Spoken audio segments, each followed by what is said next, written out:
Welcome back, everybody, to the next episode of Talkin' Lost. Luke, we are well past the halfway point now. Season 1, episode 13, I want to say, Hearts and Minds. This is our first Boone backstory episode, and after, I would say, kind of a little bit of a kind of a stop in the road, we are fully back on track with the journey of the island.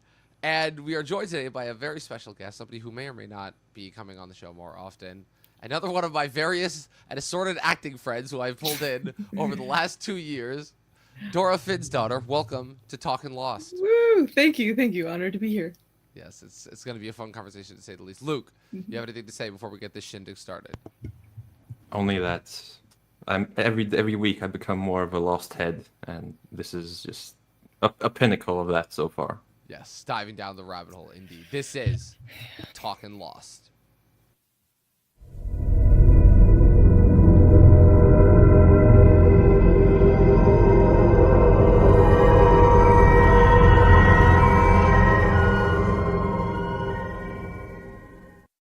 All right, guys. Season 1, episode 13. We are, like, well into this run right now, and we are back on the island moving at full steam.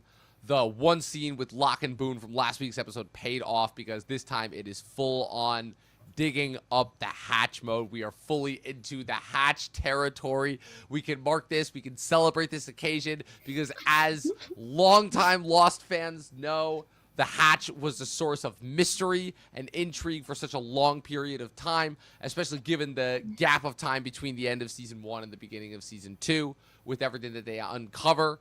What's it called? Because, spoiler alert, they do get the hatch open, but then it's a matter of what's inside the hatch. So that's kind of what the centerpiece of this episode is. But, of course, Lindelof and his team, being the geniuses that they were, of course, managed to make it more character-focused, as this ends up being sort of a semi-test that Locke conducts in order to kind of test Boone's loyalty, not necessarily to himself, but to the island.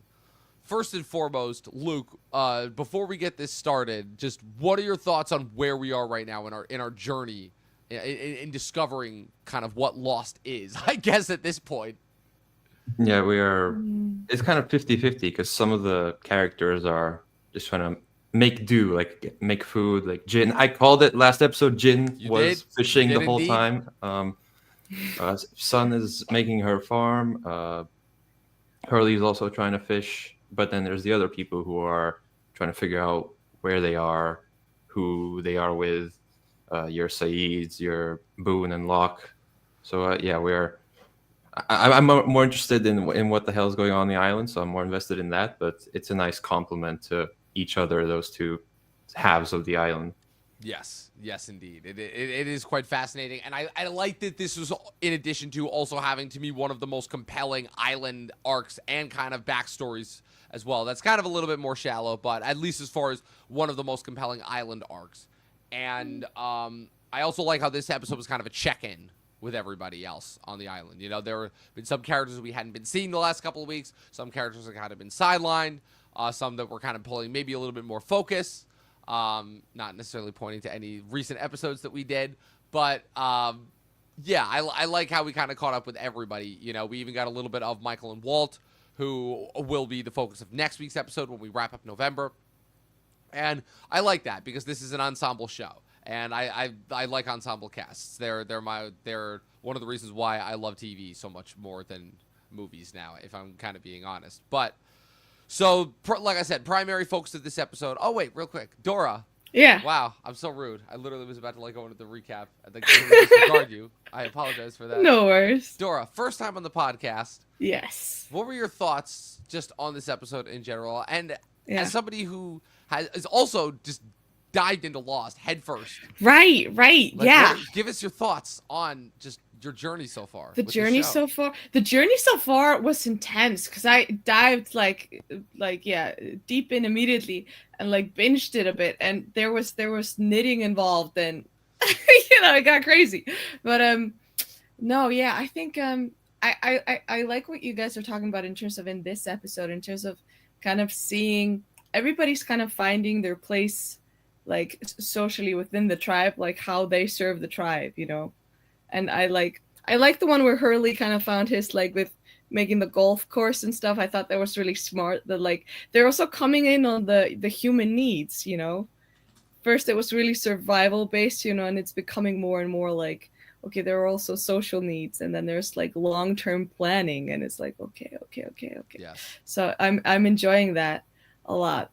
And this episode was emotionally distressing and disturbing because of well, you'll go deeper into that in a little bit, I guess. But Yes. yeah. Yes, indeed. Yes, indeed, Yes. it was. Yeah, like I said, this episode is it's a little bit of a spiritual journey, if you will. Because basically, what's so interesting is you have Boone, who from the minute that we've met this guy has been kind of like the wannabe hero. Essentially, you have Jack, who was kind of so effortlessly filling that role, and then you have Boone, who kind of at first almost like was looking up to Jack, and then after a while was like trying to be Jack, and then it like the rest of the people were like, "Oh, you're trying a little bit too hard," so then he took a backseat. Now he's following Locke. So what it tells me about Boone is that Boone is desperately in need of a father figure, as somebody who was probably lacking in his life, because as it was, Boone's mother married Shannon's father, so Boone probably never really knew his father that well growing up. Also, probably explains his relationship, his kind of protection for Shannon, obviously, as sort of like more of a maternal role as well.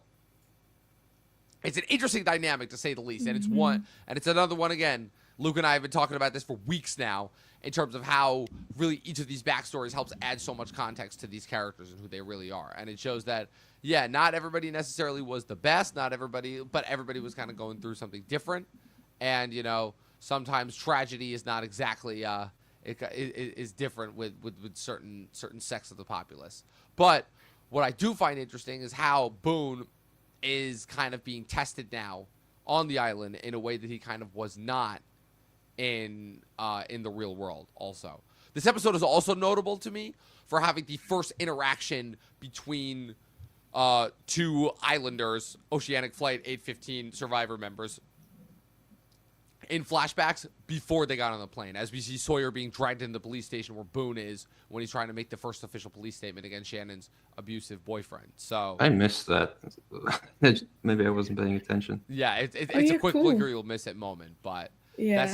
that's just a pretty notable moment. I believe it starts happening more frequently from here on out, but it might not be more this season. We might have to wait until season 2 and 3 for that. I'm really excited about all that. Yeah. I'm really excited to see how they're Yeah, it's going to be interesting. Together. It's going to be interesting to say the least, because that's the other thing too. All of these characters were somehow connected before they got on the plane. It's actually kind of funny. But we're getting into that. So some quick subplots to get out of the way before we focus on the main plot. We've got Hurley running into Jin and asking Jin to teach him how to fish, and then he steps on a sea urchin, and then Jin basically whips up a cocktail in order to help him cure of any poison, which immediately causes Hurley to vomit. It's an attempted peace, which results in Jin giving Hurley a clean fish. What's it called? You've got Kate discovering that Sun can speak English. I don't remember exactly the telltale sign, but Kate figures it out and then manages to get it out of her. I think she laughs at something. Yes. That's what it is. Thank you. You've also got Jack asking Charlie what his thoughts are on Locke, and also is revealed to be giving Charlie aspirin in order to help deal with his heroin withdrawal. No sign of Sawyer in this episode on the island, and I think that's it for major subplot. Oh, and then of course the thing that kicks it all off, Saeed and propositioning Shannon to continue to help him with the charts, and of course prompting Boone to be like, stay away from her. So, yeah. That's just what the sound that I imagined coming out of his mouth, even if he didn't actually say that. Yes, and it's super intense eyebrows. Yes, exactly. Exactly. Yeah. He would, of course, Ian Somerhalder would famously go on to portray Damon Salvatore in the Vampire Diaries after the show. Right. Yes. Yes. So right off the bat, people, what do we think of these of all of these subplots before we get into the main plot? Luke, we'll start with you. Yeah, I really enjoyed the ensemble aspect of it, just like who's interacting with who and what kind of spark does that make. So you had Jin and Hurley, and you had Locke with like 3 different people in Smonson with Jack and Saeed. That bit with the magnetic field, I'm sure we'll get back to that eventually. But yeah, it just continues to make the the island feel more lived in and make the characters feel more authentic. So it's just great. Yeah. Totally. Dora, Yeah. your thoughts? Yeah. Same. I really enjoyed the discovery between Kate and Sun, because I feel like that's also, I mean, yeah, female friendship hasn't been like huge on the island, and I'm like, if they team up, that might be interesting in some way. I don't know, but yeah, TBD is all that to I'm gonna say. yeah. TBD. Mm-hmm. But yeah, so obviously the main plot is basically kind of erupts from Locke and Boone heading to continue to dig up and investigate the hatch in order to try and figure out how to open it. And basically what we end up having is kind of a crisis of faith when Boone begins to question Locke's commitment to it and not wanting to tell the others, stating that they're not ready. And this, of course, begins Locke's so incredible habit of just remaining vague and ambiguous for the sake of being vague and ambiguous in terms of protecting the island. So, of course, he ends up getting out of Boone that Boone wants to tell Shannon in order to include her, because if there's one thing that this episode reveals, it's that he is very codependent on her. And basically Locke's like, okay, you want to do that? I got to teach you a lesson. And he knocks him out. He just completely knocks him out. Like, I believe that. But he cleans him up afterwards, He at least. He does clean him up afterwards. Yeah, with this papaya medicine. Yeah, he stuff. also may have caused him to have a hallucinogenic trip as well. Right. That may have also happened. But yeah, so I mean, it's the best. Locke's the best. He's the absolute best character. He goes from being your best friend to your worst enemy. You don't know if he's gonna knock you out or give you some trippy life lesson. Honestly, Yeah. I love it. It's like you can't write a better character than that, honestly. That's like, yeah. That's so true. Every time I'm like, because I'm so like on his team that I'm like suspicious of myself, you know. So I'm so excited when every time like Locke is interacting with anyone. So I'm like, hold it. He might just be fully crazy. This is the time where they're gonna flip it, and he's just gonna be nuts, and there's gonna be no payback. But yeah, thankfully not this episode. Yeah. Not this episode, but Not this episode. it was still great. And also we got some great, like you were mentioning as well, Dora, we got some great Locke character interaction moments as well with Jack, with Saeed. The compass moment with Saeed, which also kind of also adds a little bit more to the island lore when Saeed is like, okay, like this is, you would think that's north and that's east and west based on the sun's direction, which means you know, north and south would be this way, but then the compass shows that that the island is a couple of degrees axis off, pointing out that possibly the island doesn't necessarily follow the same magnetic laws as the Earth. Maybe not. I feel like there's a classic sci-fi plot to use, like, oh, the magnetic field's off. It's like old reliable, always works. Yes. Yeah. Yes, indeed. Hey, listen, if it ain't broke, don't fix it. That's the classic rule in Hollywood movie and TV show writing. So, what's it called? So Boone, of course, meanwhile, wakes up hogtied to the point where it like it's like a strangling trap. Like if you try to get out of it, it's like gonna strangle him. But he hears Shannon screaming. He manages to Locke, of course, tells him when he wakes up that he'll when he is ready to get out, he'll find the motivation before leaving him there with the knife. And of course, then he hears Shannon screaming. He somehow manages to reach for the knife without strangling himself. It's a good thing that his name wasn't Brandon Stark, because if this was Game of Thrones, that would have killed him. Obviously, you know, that's a little deep dive for the Game of Thrones heads right there. And then he goes, he finds Shannon. They're tied up. They get chased by the smoke monster. They hide in a tree. They run. The smoke monster chases them. We hadn't seen it in a while. I mean, we still haven't seen it, but it hadn't appeared. Well, we saw a little bit more of it. There was actually like kind of an interesting shot where like you saw it like erupt up from the ground, and it was like I rewound that a few times, but I couldn't make much of it. Yeah. Or do we want to have the conversation about the smoke monster now, or do we want to save that for afterwards? Let's have it because I feel like it. Yeah, smoke monster. What do we? Well, because obviously I know what it is, but you two don't. So you know what it is. Wow. Okay, I'm still on the train of like maybe it like fully just like doesn't exist. Maybe it's fully just like, you know, it's just like, you know, that thing from Harry Potter that would turn into your biggest fear. The Dementor. Oh no, like the Bogger. In Harry Potter 3. Yeah. I was thinking maybe it's something like that, but you know. I don't know. But then also, why is it like half mechanical, half animal? I'm like, Yeah, it sounds that, like it has two uh, big saw blades, like Yeah, just like. So amazing. I don't know what to make of it. yeah. There are too many guesses I could make when none of them would be right, I'm sure. Well, Yes, some kind of animal robot cyborg. I well, imagine it's like the spider from Wild Wild West, like a smaller version of that. I'm just gonna I'm take this. I'm excited. just gonna take this whole clip of you two theorizing what the black smoke monster could be, and just like that's just gonna be a soundbite in and of itself. So thank you for that. Yeah, TBD on the smoke monster because again, I'm trying not to spoil exactly what it is, but we will find out all in due time. Obviously, you know, Luke knows. Dora, I hope you know as well. This is gonna be a 2-year investment. It's a long investment. Yeah. We better. Yep. Yep, indeed it is. But with that being said, basically after Shannon is killed by the smoke monster, Boone finds his way back to the beach, immediately fights with Locke. He's like, "You killed her." He's like, "It killed her," and he's like, "What are you talking about?" He's like, "Shannon's been at the beach the whole time."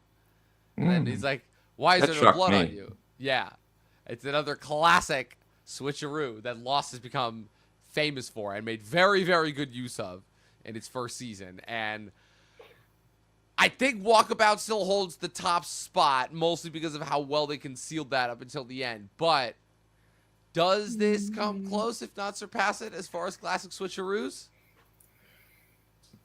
I mean, I don't know how I felt for you guys, but for me, I was like, she's not dead. I was like, there's no way. I don't think, I didn't, I appreciated sort of the emotional release of seeing her die, but Because Shannon's the worst. I didn't believe it. I don't. Yeah, because she's the worst. She's just the worst. Yeah, I don't know how it was for you, but yeah, that's how I don't know. I don't mind Shannon. She helps with the French as much as she can, which is not a lot, but it's still some.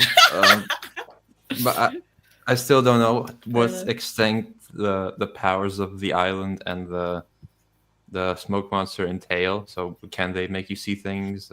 They reach into your mind. You know, the island can heal people. You've seen that, or something can heal Locke's legs. But this was, yeah. I was like, whoa. But then Boone said that he felt relieved, and that's more of a journey into his character and Locke's testing of him, Locke teaming up with the smoke monster, if you will. Yes. Yeah, but that's the other thing that somebody points out in this episode as well is Locke is the only one that's actually seen the smoke monster face to face. Mm-hmm. And we don't know what it showed him, right? Exactly. Mm-hmm. Yeah. Yeah, that's really smart. No, yeah, I think for me personally, the Walkabout one, that's the one where with Jack and his father, right? No, that's White Rabbit. No. Walkabout is the first Locke episode. Oh, it's the first. Oh, right. Yes. Yeah. That was also Yeah.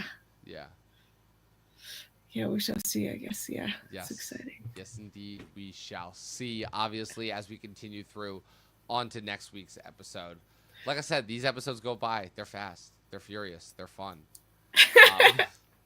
But hearts and minds. So ultimately, how do we feel about Boone? How do we feel like has his journey like towards like completing the island? Because obviously, you know, Locke has the conversation with him. It's like a video game. You have to complete each level of the island. Exactly. And now now Boone is like a devout follower of Locke and the island, and they are gonna go and they are gonna figure out that hatch and what it is. You know, because they are led by the island. The island is very selective with who it chooses to carry out its tasks, is what I'm going to say.